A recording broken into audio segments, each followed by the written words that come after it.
రాధా, ఇంకనూ నిన్నటి పురాణ ఘట్టంలో ఉన్నావు కదా, భార్య ఎంత గొప్పదో ఎంత గొప్పగా చెప్పాడు తెలుసా? సందేహమేమి బహుళ దుఃఖ సారరహితంబునైన సంసారమందు భార్యను స్వర్గమగటి కల్పనము చేసి భార్యను స్వర్గమగటి కల్పనము చేసి పురుషుల నిమిత్తము పురాణ పురుషుడు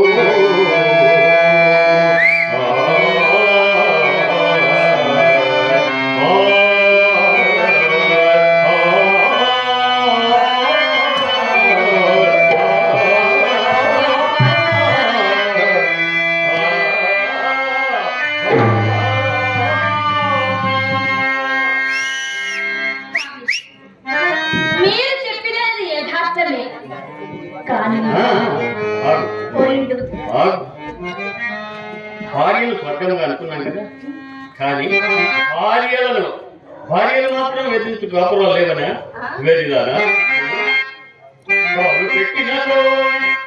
కాలు పెట్టినతో కాని మెడలెలచి నిండు సంసారంబు రెండు చేసి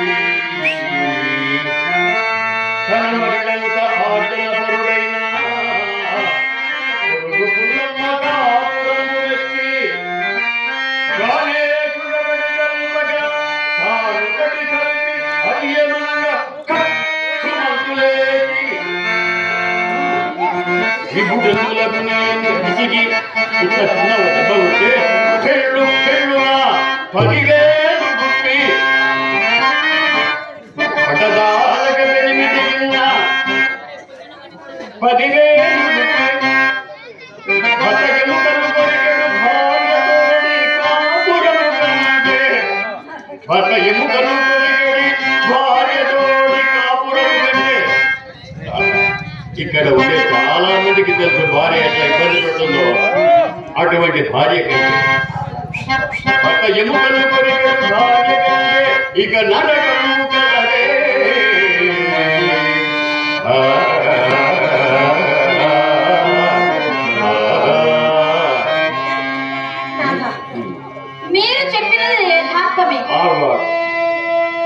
భార్యలే కాదు, భర్తలు కూడా ఇటువంటి వారు. మరొకసారి విన్నాం, ఇంతవరకు భార్యలు విన్నావు కదా, ఇక భర్తలు ఇటువంటి వారు. నేను చెప్పింది కదా.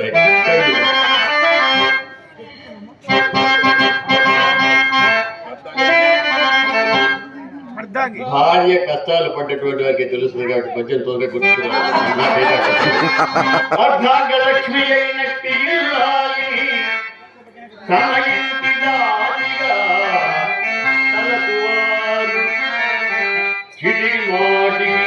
చిడిగి మాటికి తిరబురాడుతూ పెన్నామూరక ఎక్కించువారు పడుపు గెక్కల ఇళ్ళ బలిసిర్రై ధర్మపతి అన్నను మండిపడదు వారు బయట నెలల చేతను పడి వచ్చి ఈటను పెళ్ళమును ఊరకేటిపోయేవారు పెట్టిపోతల పట్ల కలటిలో తిట్టు కొట్టులతో తీర్చువారు కఠినులు కలరు పురుషులలోన పెక్కను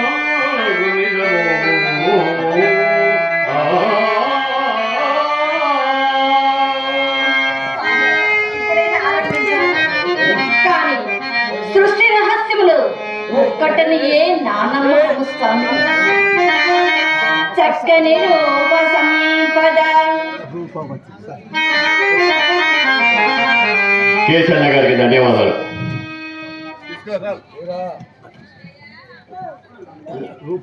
నీకొస్తే లేదు కానీ రూపవతి అయిన యువతికి రూపహీనో సుగుణ కన్య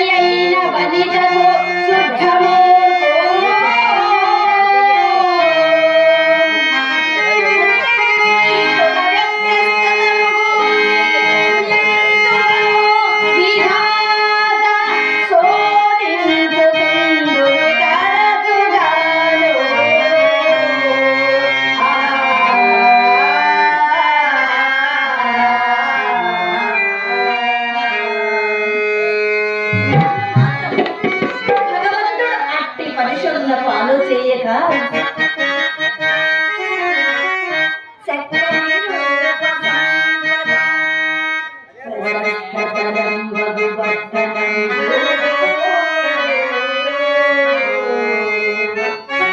పిండెక్కిన పాండిది పదిమా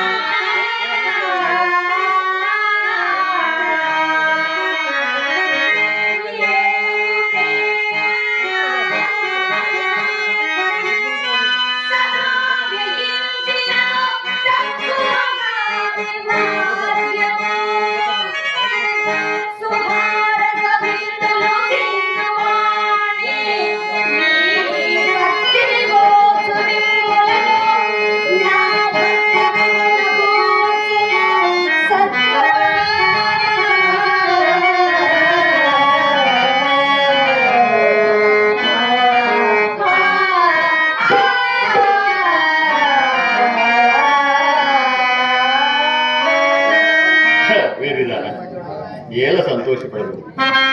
కాలము అవిచ్ఛిన్నమైన నిరంతరము సాగిపోతుంది, కానీ వక్ర బుద్ధి కలది. ఎప్పుడు ఏ విధముగా మారుతున్నో నీ 5 రోజులు తీసుకు తల్లి. ఎప్పుడు ఏ విధముగా ఎవరిని మారుతున్నో ఎవరు చెప్పగలరు? ఇవాళ మంచి భర్త రేపు చెడ్డ భర్త కావచ్చు, మంచి చెడ్డ భర్త రేపు మంచి భర్త కావచ్చు. చూడు కాలం యొక్క మహిమ ఒకసారి విను. ఘనుని హరిశ్చంద్రుడు, ఘనుని హరిశ్చంద్రుడు కాదిక పరిగేసే.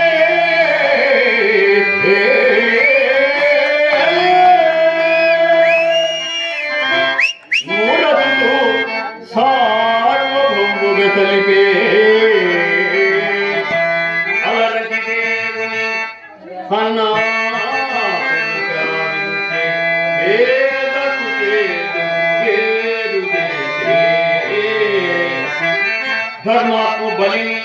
ధర్మాత్మ బలిని పాతాళమునకు త్రొక్కే. కలుషాన్నములు స్వర్గములెత్తుకే. విప్రనారాయణుని విష్ణునిగా మనరించే. ఒడయనముని భక్తి చేసే.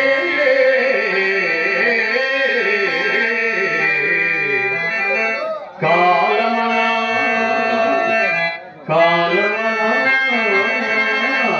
ఇట్టి మహిమంబు కలదియగుట మానవుడు నేను విడచిన మరుదినమునగాక. సుగుణ దుర్గుణములు కలిమిలేములు ఎనరాదని వదిలించు ఎల్ల బుధులు.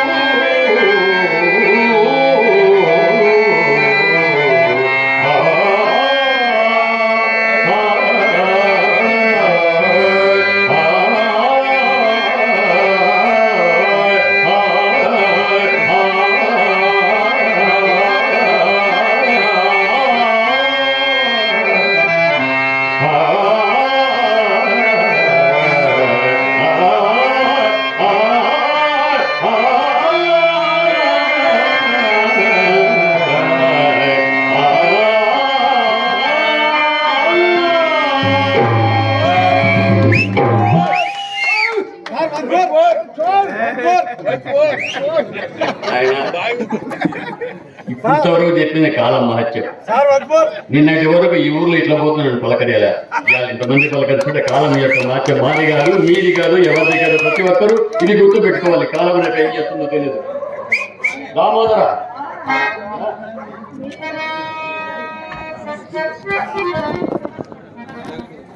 అదిగో నేను అనుకున్నట్లే గుడిలోని బొమ్మల్లాగా ఎవరు కూర్చుని పురాణం అప్పుడే ఉపక్రమించినారు. ఇంకా నువ్వు పురాణ ఘట్టంలో వినవాలి. నువ్వు వినవలసిన ఏది మించిపోలేదయ్యా. అమ్మా అమ్మాయి నా అవస్థ ఏమని చెప్పుదురమ్మా. పైన బట్ట వేసుకుని నడవలోకి వచ్చేసరికి పడిపోయినట్టు మీ వదిన పడబట్టిందులో అయినను విరగద్దుము ముందులకు మచ్చపోతాయని మనకు వీరు కుమారుడికి వచ్చేసరికి ఆ పాటన మళ్ళా వెనుకొని మీ ముద్ర నుండి తిట్టి పైబట్ట ధనమున వేసి రవ్వంత చేపు తామ మీద చుట్టబడి మరలా ప్రయాణమై వీధి భూములకు వచ్చింది కదా. మరలా మనకు దుశ్శకునమా ఏమి? ఏమనుకుని మిత్రమా, అప్పుడు మంది నాంచారన్న పుట్టకుండా చేతపుచ్చుకొని చక్కగా వచ్చిందయ్యా. అప్పుడు మిత్రమా నాకు ఎక్కడ లేని కోపం వచ్చింది. అంటారు ఈ రెండు దుశ్శకునములు ఒక సుశకునంతో సమానం అన్న నా దృష్టికి వచ్చి హరినామస్వం చేసుకుంటూ చక్కగా వచ్చింది. అయినా ఏం లాభం మిత్రమా, ఏమైనా మిత్రమా? ఏటి గడప ఉత్సరికి పడవాడు అయినా మిత్రమా, పట్టణమంతా విడిచి మీ నాయనగారు ఏది ఈవెన కావలమించులకు పెట్టినో కానీ ప్రతి దినం వచ్చుకోవాలని అంత గుర్తుబద్ధంతో అరవగా మీ పడవాడు ఏ కన్ను భాగంలో ఊడిపడి నన్ను వీరపడవేసినాడు. అయినా దాని తల్లి పొద్దుపక్కన దుස්සకున్న వల్ల ఊరుకోపోనా ప్రత్యక్షమైనది కదా. వినవలసిన పురాణములకు విఫలమై మిత్రమా, ఇంకనూ ఏమీ మించిపోలేదు. నిన్నటి పతివ్రత ధర్మఘట్టంలోనే ఉన్నాం. అదిగో మిత్రమా, అదేనయ్యా నాకు ముఖ్యముగా కావలసినవి. అవి మించిపోయినందుకు వ్యాకుల పడుతున్నాడు.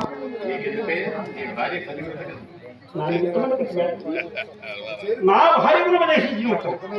అయినా మిత్రమా, ప్రపంచంలో ధర్మము ఎవరు విన్నను ఎవరు చెప్పినను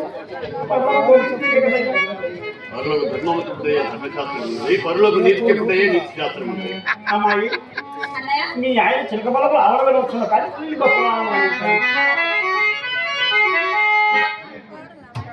ధరే అధరుడు రూపసి చెప్పనివాడు వివేకి మూఢవాడు ఆరోగుతుడు అనగరోగుతుడనగా అంగడ పతి పాటి పవలయుడు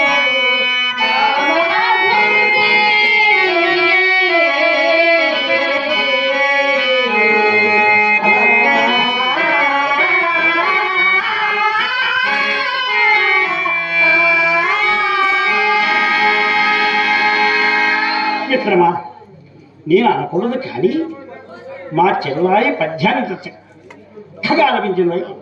మిత్రమా, నీవేమనుకున్నా సరే సంగీతం మాత్రం మా ఇంట్లో పుట్టింది. మిత్రమా, వరహములకు వదనం ఇతడికి ఎత్తైన పద్య మిత్రం.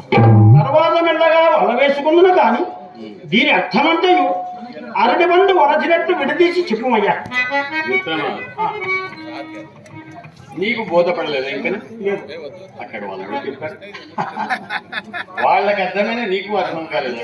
ప్రతి ఒక్కరూ తెలుసుకోవాల్సింది మిత్రమా అంశము. భర్త ధనవంతుడు కానిము, దరిద్రుడు కానిము, రూపసి కానిము, కురూపి కానిము, సత్ప్రవర్తను కానిము, దుర్మార్గుడు కానిము, భర్తను భక్తితో భార్య సేవింపవలైనని దీని అర్థం.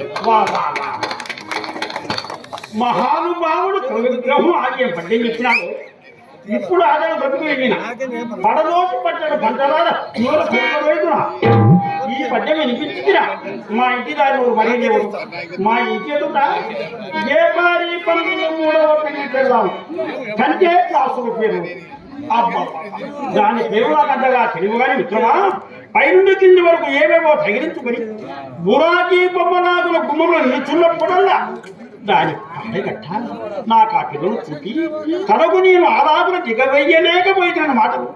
ఆ ముక్కు విడుపులు, ఆ మూతి విడుపులు, ఆ మూతులు ఆ పైన నా కన్నులు ముక్కుట, నా ముక్కు బుర్ర ముక్కట, నా దవడలు చెప్పుడు దవడలు, నేను దగ్గరికి వెళ్ళిన పొడము కంపట మాట్లాడిన తుమ్మర తుఫాన్ నా రూపము చూసి పల్లకులో తల వంచుకుని గుర్తు కూడా పరిపాలన. అయ్యా మిత్రమా, భర్త ఇంత కురూపి అయ్యను. ఇందాక మీరు చెప్పారే, భర్త ఇంత కురూపి అయ్యను.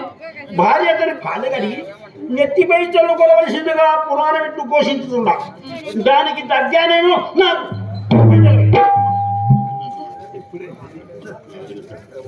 అన్నయ్య, అమ్మా మా వదిన చక్కగా చదువుకున్నది కదా.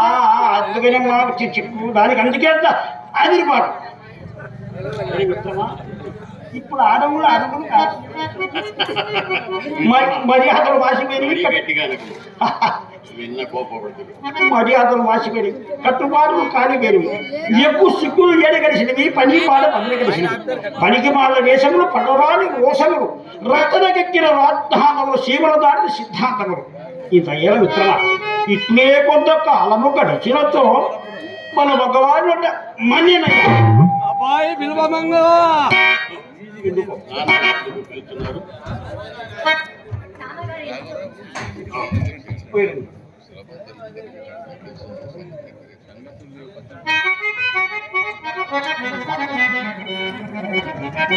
అమ్మా ఆ, అన్నయ్య అమ్మా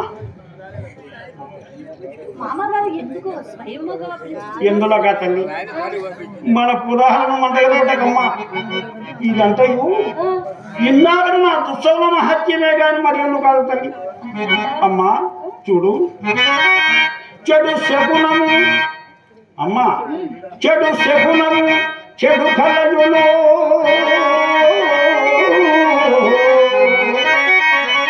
చెడు హయము చెడు గ్రహము చెడు స్నేహము చెడు కొట్టము చెడు కొట్టము నిజముగా తన చెడు తలంగును చూపదు చెడము కృత్య